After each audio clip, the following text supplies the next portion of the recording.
Bien, quiero compartir con usted 6 claves para la oración contestada. Y espero que las grabe en su corazón. Son sencillas, nada realmente nuevo, pero algo que necesitamos recordar en una forma más continua y metódica. Para que sus oraciones sean contestadas, primero, debe orar en el nombre de Jesús. Veamos Juan 14, los versos 3 y 14.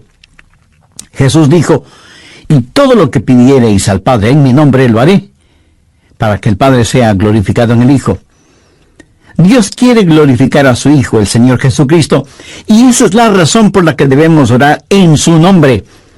Y Jesús ratifica esa realidad al decir: si algo pidiereis en mi nombre, yo lo haré. Ahora vayamos al capítulo 16, versos 23 y 24, en donde Jesús hace énfasis en el mismo asunto. En aquel día no me preguntaréis nada. De cierto os digo, que todo cuanto pidiereis al Padre en mi nombre, os lo dará. Hasta ahora nada habéis pedido en mi nombre. Pedid y recibiréis, para que vuestro gozo sea cumplido. Muéstreme una persona cuyas oraciones le son contestadas, y de seguro que esa persona está llena de gozo. Jesús también dijo en Juan 14, 6, yo soy el camino y la verdad y la vida. Nadie viene al Padre sino por mí. Y esa es la verdad en cuanto a la oración. No hay forma de llegar a Dios el Padre sino únicamente por medio de su Hijo Jesucristo. Supongamos que usted se pierde buscando una dirección en un lugar que no conoce. Así que detiene a una persona en la calle para que le ayude, y esa persona le dice: vaya derecho 3 cuadras más, luego vire a la derecha, verá una casa blanca con una cerca de madera, entonces vire a la izquierda, y esa es una calle sin salida. Recorra 3 cuadras más, vire a la derecha, y usted le interrumpe y le dice: un momentito, por favor, no puedo recordar todo eso, déjeme anotarlo. Y la persona que le está dando las direcciones le dice: ¿sabe qué? Yo estoy yendo en la misma dirección, permítame guiarle. Usted únicamente sígame. Esa persona no solo le señala el camino, sino que, por así decirlo, se vuelve el camino. Jesús no indica el camino, Jesús es el camino hacia el Padre, y cuando usted ora en el nombre de Jesús, Él le lleva a la presencia del Padre. Anota Efesios 2:18. Porque por medio de Él los unos y los otros tenemos entrada por un mismo Espíritu al Padre. ¿Qué significa orar en el nombre de Jesús? Significa orar con su autoridad. Cuando usted pone su firma en un cheque y se lo da a alguien, esa persona va al banco y lo efectiviza. El banco le entrega la cantidad de dinero estipulada en el cheque, porque ese cheque lleva su nombre, lleva su firma, y con su firma usted le autoriza al banco la entrega de ese dinero. Trate de ir a cualquier banco y hacer efectivo un cheque que no tiene ninguna firma, y le aseguro que estará metiéndose en profundos problemas. Cuando pedimos en el nombre de Jesús, no estamos simplemente rociando con algún polvito mágico oraciones al decir en el nombre de Jesús: abracadabra, que lo que he pedido se haga. No es así de ninguna manera. Orar en el nombre de Jesús significa, primero, obedecer su mandato. Segundo, hacer algo aprobado por Él. Tercero, saber que eso le dará honor y gloria a Él. Y cuarto, saber que el Padre será glorificado por lo que hacemos en el nombre de Jesús. Si usted ora sin usar el nombre de Jesús legítimamente, no tiene ninguna razón para esperar que su oración sea contestada. Ahora, obviamente, el orar en el nombre de Jesús significa que usted debe ser salvo, que debe ser su discípulo y que debe estar en comunión con Él para conocer su voluntad. No solo ora en el nombre de Jesús, sino que también ora en el Espíritu. Veamos Efesios 6:18. Orando en todo tiempo, con toda oración y súplica en el Espíritu, y velando en ello con toda perseverancia y súplica por todos los santos. Así como se debe orar en el nombre de Jesús, hay que orar en el Espíritu. Casi al final del Antiguo Testamento hay un versículo muy interesante. Busque Zacarías 12:10. Dios habla de lo que hará en los últimos días, cuando los judíos como nación vengan a Jesús.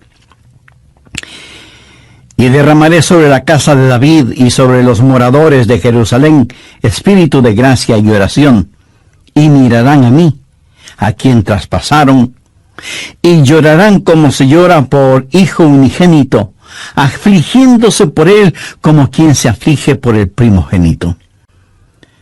Hay muchas cosas maravillosas en este versículo, pero lo que más me bendice es que Dios dice que hay un Espíritu, el Espíritu Santo, que es el Espíritu de gracia y de oración. ¿Tiene usted dificultades al orar? ¿Sabe por qué? Porque no está lleno del Espíritu. Porque cuando lo esté, la alabanza y la oración fluirán de su Espíritu. Usted estará constantemente alabando a Dios y constantemente suplicando en oración. Dios dice que un día Él va a derramar su espíritu de gracia y oración sobre los judíos, pero Él ya ha derramado su espíritu de gracia y oración sobre usted. Por lo tanto, usted debe orar en el Espíritu. En la pequeña epístola de Judas, el verso 20, dice: pero vosotros, amados, edificando sobre vuestra santísima fe, orando en el Espíritu Santo. ¿Había notado eso? ¿Cómo se desafía usted mismo? Orando en el Espíritu Santo. ¿Por qué es tan importante orar en el Espíritu? Bien, sabemos que cuando oramos en el nombre de Jesús, oramos con autoridad. Pero cuando oramos en el Espíritu, oramos con fortaleza para que Él nos ayude. Déjeme, le muestro algo en Romanos 8:26. Y de igual manera, el Espíritu nos ayuda en nuestra debilidad, pues que hemos de pedir como conviene, no lo sabemos. Pero el Espíritu mismo intercede por nosotros con gemidos indecibles. Mi amigo, esto significa que cuando usted ora, no lo puede hacer sin el Espíritu, y Él no lo hará sin usted. Es el Espíritu el que ora. Y Él hace por usted lo que usted no puede hacer por usted mismo. El Santo Espíritu de Dios inspira, guía, pone energía y sostiene nuestras oraciones. Nuestro espíritu humano es débil, y aunque el Espíritu esté dispuesto, nuestra carne es débil. Por lo tanto, el Espíritu Santo nos ayuda en nuestra debilidad. No hay ninguno de nosotros que alguna vez no haya dicho: fallé en mi vida de oración. Ojalá pudiera orar más. ¿Por qué no puedo hacerlo? Le diré por qué no oramos más. Francamente, porque somos débiles. Pero nuestra debilidad no debe convertirse en incapacidad, sino más bien en fortaleza, porque la Biblia dice que cuando somos débiles, somos fuertes. Si aprendemos a depender en el Espíritu Santo, quien nos ayuda en nuestras debilidades, inspirándonos, guiándonos y capacitándonos.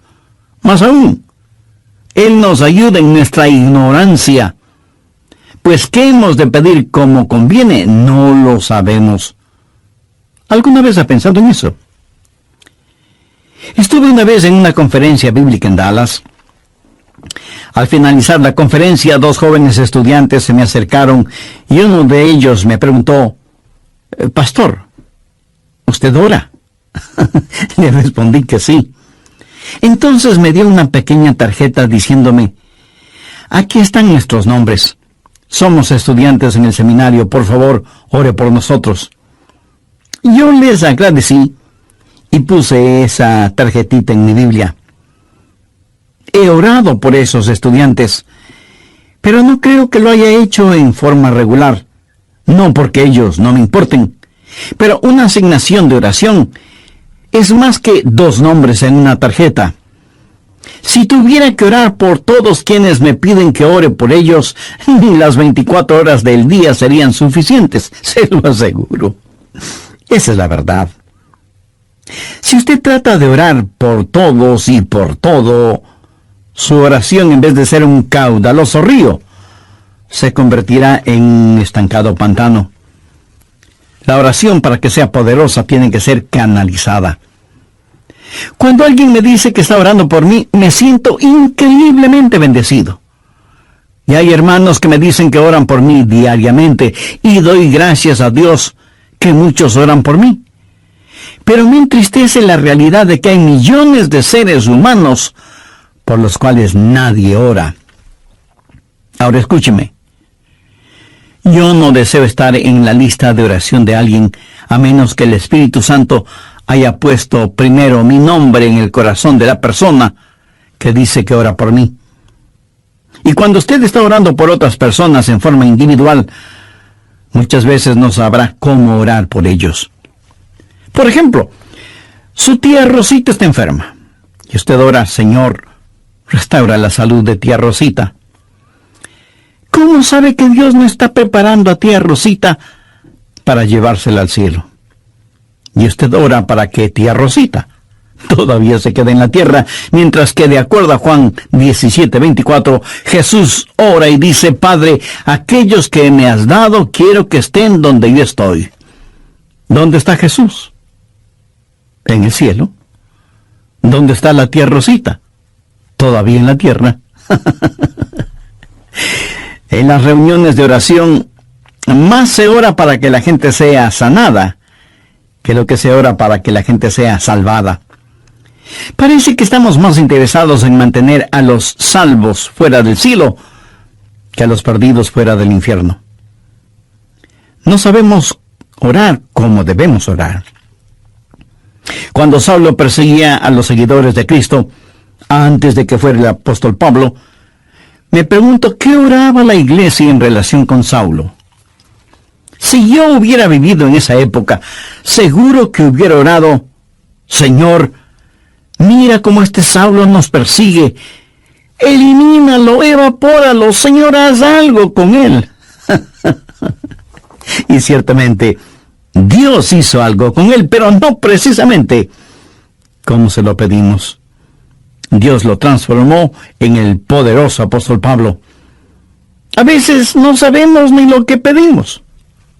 Por eso el Espíritu Santo, que intercede por nosotros, dice: Señor, esto es lo que Adrián está pidiendo, pero esto es lo que en realidad necesita. El Santo Espíritu de Dios nos ayuda en nuestras debilidades, cuando nosotros no sabemos cómo orar, por qué orar, o cuando no tenemos la fortaleza, ni la energía, ni el deseo de orar. E intercede con nosotros, como la Biblia lo dice en Romanos 6:26, pero el Espíritu mismo intercede por nosotros con gemidos indecibles. Ni usted ni yo, nadie puede orar como el Espíritu Santo puede hacerlo. Y la expresión gemidos indecibles era utilizada para describir los dolores de una mujer dando a luz. Eso, mi amigo, es orar en el Espíritu. Intercede por nosotros con gemidos indecibles, porque muchas veces nosotros no sabemos qué pedir. Algunos años atrás, yo viví la experiencia de un profundo dolor emocional y espiritual a tal grado que no podía ni siquiera articular una sencilla oración. Lo único que podía hacer era quejarme. Pero el Santo Espíritu de Dios escuchó mi oración, y Él llevó mi dolor, mi súplica, hasta el trono de la gracia y la misericordia de Dios. Entonces usted ora primero en el nombre de Jesús, segundo en el Espíritu Santo. Para orar en el nombre de Jesús, usted tiene que ser salvo. Y para orar en el Espíritu, usted tiene que ser lleno del Espíritu Santo de Dios. Tercero, usted debe orar en obediencia a Dios. Es una malvada necedad el esperar que Dios escuche sus oraciones cuando usted no está viviendo en obediencia a Él. Lo triste es que hay personas que tienen la idea de que Dios les bendecirá, aún en su desobediencia. Razone esto un instante. Si usted está viviendo una vida de desobediencia, y aún así Dios contesta sus oraciones, ¿qué es lo que Dios está haciendo? Está animando y recompensando su pecado. Pero escúcheme, Dios le ama demasiado como para hacer eso. Veamos el Salmo 66. Quiero mostrarle algo. Salmo 66, verso 18. Este es un versículo que debería estar subrayado en su Biblia. Si en mi corazón hubiese yo mirado la iniquidad, el Señor no me habría escuchado. Ahí lo tiene, en blanco y negro y bien impreso. Y usted no tiene que ser un científico aeroespacial para entender eso, ¿verdad? Muchos hablan de las grandes promesas en la oración. Bien, esta es una promesa. Si en mi corazón hubiese yo mirado la iniquidad, el Señor no me habría escuchado. Ahora, note que no dice, si hubiera pecado, Dios no me escucharía. Dios no le escuchará a usted. Dios no me escuchará a mí. Dios no escuchará a nadie que tenga iniquidad en su corazón. Iniquidad significa el hacer trato con el pecado, sentirse en paz haciendo el pecado. Y si yo tengo cualquier iniquidad en mi corazón, Dios no me escuchará. Ora usted a Dios. Si tiene algún pecado en su corazón, ¿cómo puede esperar que Dios le escuche? Para que Dios le escuche, usted tiene que arrepentirse de sus pecados y tener a Jesús como su Salvador y Señor. Si antes no ha hecho esta decisión, le invito a que lo haga ahora mismo. Ore y diga, querido Dios, sé que soy pecador y que mi pecado merece tu justo juicio, pero me acerco a ti en busca de gracia y de misericordia, y suplicarte en los méritos de tu Hijo, el Señor Jesucristo, me perdones. Señor Jesús, tú diste tu misma vida en la cruz para darme vida eterna, y prometiste salvarme si confiaba en ti. Desde este mismo momento confío absolutamente en ti. Ven a mi corazón, sé mi Salvador y mi Señor. Toma el control de mi vida y hazme la clase de persona que tú quieres que sea. Gracias por perdonarme, limpiarme, sanarme y salvarme. Impresiona con sus oraciones, pero sí se impresiona con su necedad. Veamos lo que dice Isaías 1:13. No me traigáis más vana ofrenda. ¿Sabe usted lo que es una vana ofrenda? Es solo una oración vacía. No me traigáis más vana ofrenda. El incienso me es abominación. Aquí ellos estaban en el templo quemando incienso, ofreciendo incienso en el altar.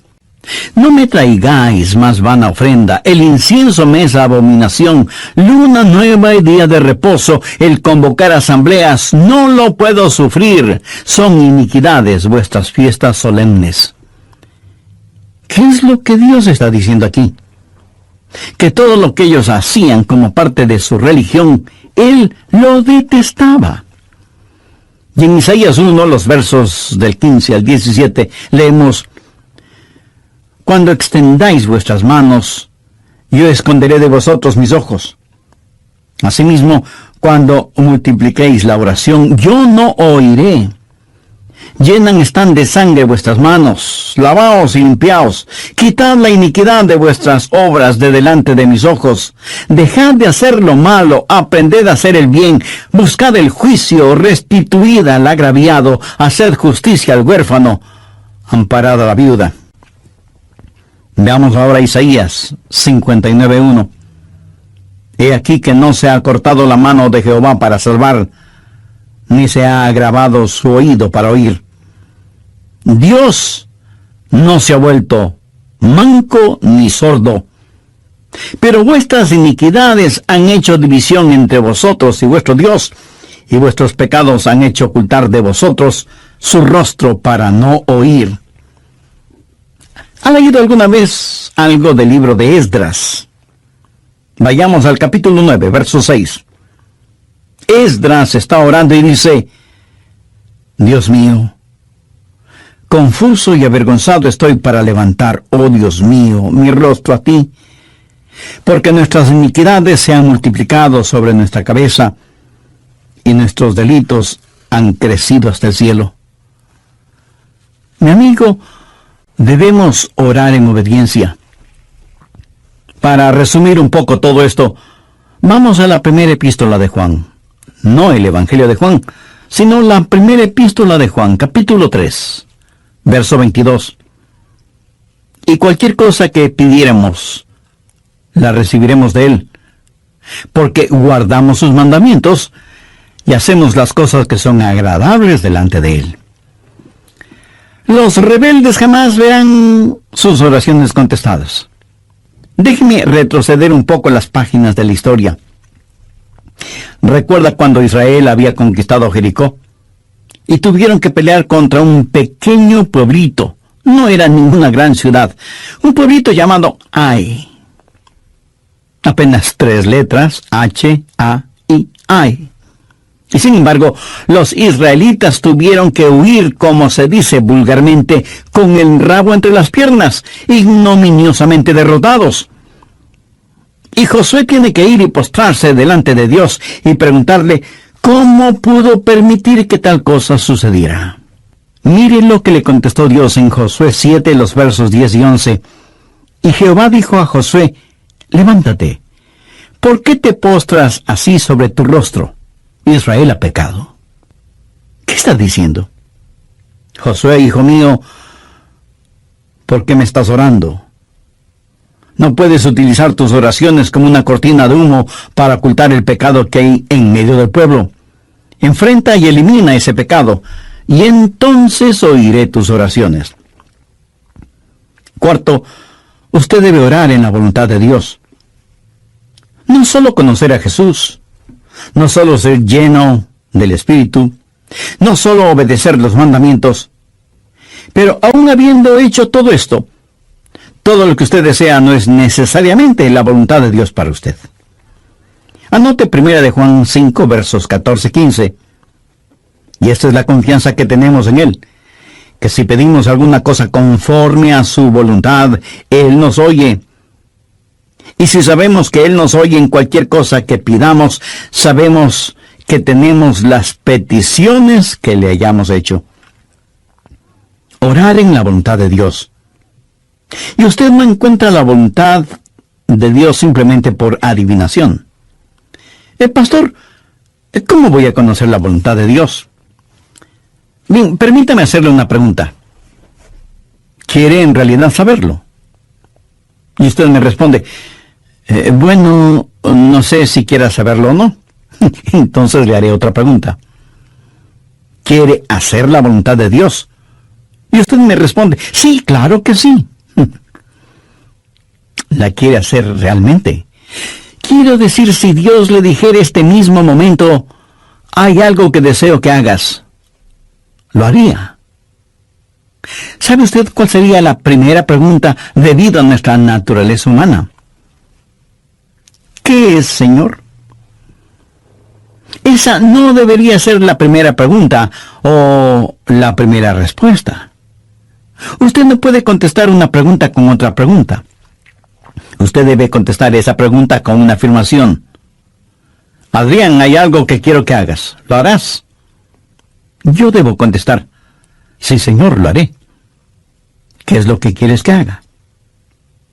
Mira, la manera de conocer la voluntad de Dios no es sabiendo lo que es, sino comprometiéndose a hacerla aún antes de saber lo que es. Eso es confianza. Sencillamente diga: Señor, estoy listo, y haré lo que quiera que tú quieras que haga. Y aunque esa frase pueda trabar nuestra lengua, destraba nuestra capacidad de obediencia. Debo admitir que muchos tienen temor de la voluntad de Dios. De alguna manera se les ha metido la idea en la cabeza de que si se prestan para servicio bajo la voluntad de Dios, van a terminar como misioneros en el país de Salsipuedes, viviendo en una choza con piso de tierra y comiendo carne de serpiente o quién sabe qué otros exóticos alimentos. ¿Sabe qué? Pudiera ser que así suceda. La forma de conocer la voluntad de Dios es aceptando la voluntad de Dios antes de conocer cuál es la voluntad de Dios. Y aunque suena complicado lingüísticamente, espiritualmente no lo es. Pero usted me dice, el pastor, quiero más detalles. Muy bien, le voy a dar más detalles. La voluntad de Dios es buena, perfecta y aceptable. Y si piensa que esto lo digo porque soy muy inteligente, pues siento desilusionarle. Veamos qué dice Romanos 12, versos 1 y 2. Así que, hermanos, os ruego por las misericordias de Dios, que presentéis vuestros cuerpos en sacrificio vivo, santo, agradable a Dios, que es vuestro culto racional. No os conforméis a este siglo, sino transformaos por medio de la renovación de vuestro entendimiento, para que comprobéis cuál sea la voluntad de Dios, agradable y perfecta. Usted no necesita saber nada más que esto. La voluntad de Dios es buena, agradable y perfecta. Preséntese usted mismo como un sacrificio vivo y santo delante de Dios, y usted, sin ninguna sombra de duda, conocerá y comprobará que la voluntad de Dios es siempre buena, agradable y perfecta. La oración es para manipular la voluntad de Dios, para que se amolde a la suya. Es descubrir la voluntad de Dios y meterse de cabeza en ella. Pero escúcheme con atención. En última instancia, usted no encuentra la voluntad de Dios. La voluntad de Dios lo encuentra usted. Cuando su corazón está bien con Dios, usted presenta su cuerpo como un sacrificio vivo y rehúsa el ser amoldado por el sistema y los valores del mundo, para más bien ser transformado, renovado en su mente y empezar a pensar los pensamientos de Cristo y, por lo tanto, tener la capacidad de orar en la voluntad de Dios. Quinto, orar en comunión con los creyentes. Por favor, busque el Evangelio de Marcos, capítulo 11, los versos 25 y 26. Y cuando estéis orando, perdonad si tenéis algo contra alguno, para que también vuestro Padre que está en los cielos os perdone a vosotros vuestras ofensas. Porque si vosotros no perdonáis, tampoco vuestro Padre que está en los cielos os perdonará vuestras ofensas. Mi amigo, no se olvide que un pecado no perdonado es la más formidable barrera contra la oración. Tantas personas se preguntan por qué sus oraciones no son contestadas cuando están guardando tremendos resentimientos en su corazón. Le pregunto, ¿ese resentimiento, ese enojo, vale la pena tenerlo? Lo que es peor, ¿vale la pena ir acumulándolo, guardándolo, hasta que por fin estalla, hiriendo no solo a quienes motivaron ese enojo, sino a usted mismo? La satisfacción carnal de guardar un resentimiento contra alguien no vale de ninguna manera la pena, porque impide que nuestras oraciones sean contestadas. Escuché de una pequeña niña que una noche, por haberse portado mal, su mamá le mandó temprano a la cama. Pero antes de acostarse, la niña debía orar. Ella así lo hizo. Oró por su hermana y su hermano, oró por su papá y su abuelita, oró por sus amigas en la escuela, oró por su profesora, oró por su perro y por su gato, y finalizó con un alegre amén. Luego, mirando a su madre, le dijo: como habrás notado, mamá, tú no estuviste en mi oración. Me imagino que esa oración no habrá salido de ese cuarto, menos habrá llegado al cielo. Pero hay una profunda lección en esto. Sería una temeraria necedad si alguien, teniendo un espíritu no perdonador, pretende que sus oraciones sean contestadas. Y esto es verdad de manera especial.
Entre marido y mujer.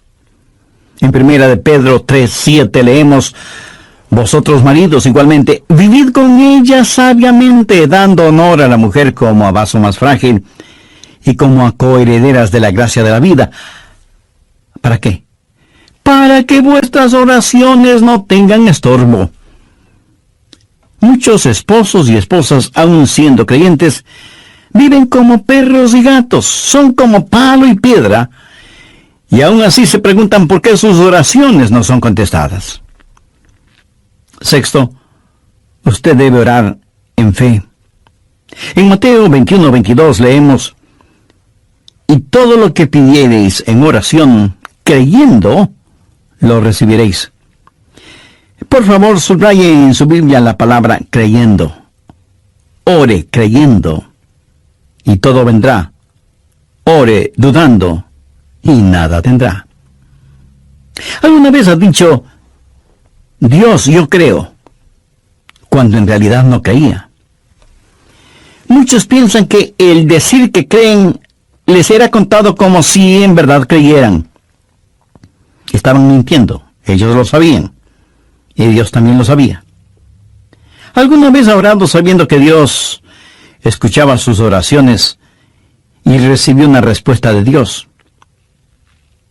Verá, la fe es también un regalo de Dios. La fe no es algo que usted guarde en su bolsillo o en su cartera para gastarla en cualquier cosa que se le antoje. Usted no puede tener fe para nada fuera de la voluntad de Dios, porque Dios no da fe para nada que esté fuera de su voluntad. Y usted no puede tener ninguna fe a menos que Dios se la dé. Y no faltará quien pregunte: ¿por qué no tengo más fe? Si usted pone en práctica lo que he compartido en este estudio bíblico, le puedo asegurar que descubrirá que la fe está ahí. Cuando usted ora en el nombre de Jesús, cuando usted ora en el Espíritu Santo, cuando usted ora en obediencia y en comunión, cuando ora en la voluntad de Dios, la fe está ahí. Pero si estos elementos espirituales no están ahí, tampoco estará la fe. Ustedes, esposos, han tenido alguna vez un argumento. Y si me dice que no, con toda mi cariñosa cortesía le diré que son mentirosos.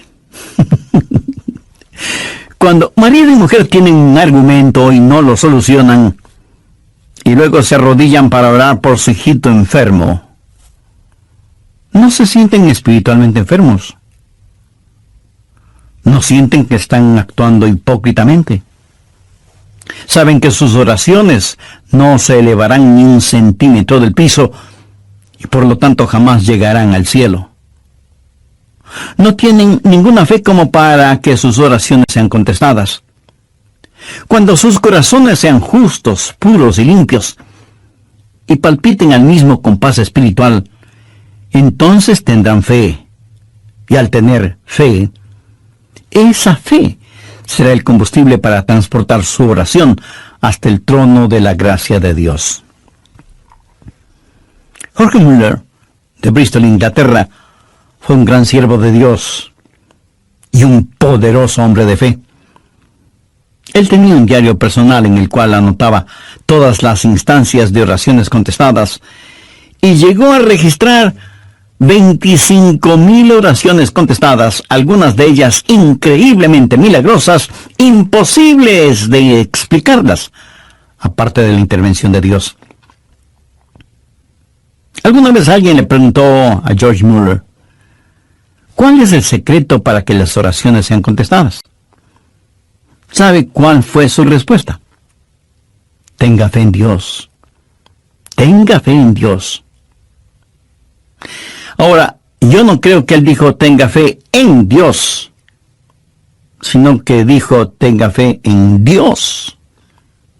Verá, en realidad no es una gran fe la que necesitamos.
Sino que necesitamos tener fe en un gran Dios. Fe no es solo un sentimiento positivo, ni el que usted se vuelva frenético o fanático, sino tener la absoluta confianza de que Dios hará lo que usted le ha pedido, si ese pedido está encuadrado dentro de los parámetros de la voluntad de Dios. Los discípulos le dijeron a Jesús, Señor, enséñanos a orar. Y ese debe ser nuestro pedido también, para que Dios nos ayude a ser hombres y mujeres de oración. Hay algo en nosotros que se resiste a orar. Preferimos ocuparnos en cualquier otra cosa en vez de orar. Y eso se debe a nuestra naturaleza carnal y pecaminosa. Por eso necesitamos la ayuda de Dios para que amemos de tal manera a Jesús y seamos llenos de su Espíritu Santo para que la oración fluya de nosotros en forma constante y que oremos siempre en el nombre del Señor Jesucristo. ¿Han notado con qué facilidad podemos pasar horas haciendo deportes o realizando nuestros pasatiempos favoritos o simplemente mirando programas en la televisión? Pero ¿qué trabajo nos cuesta invertir unos minutos en la oración? La oración eficaz, mi estimado amigo, debe ser un acto intencional de nuestra voluntad. No debemos acercarnos al trono de la gracia en forma casual, sino en forma totalmente intencional. Seguramente entre quienes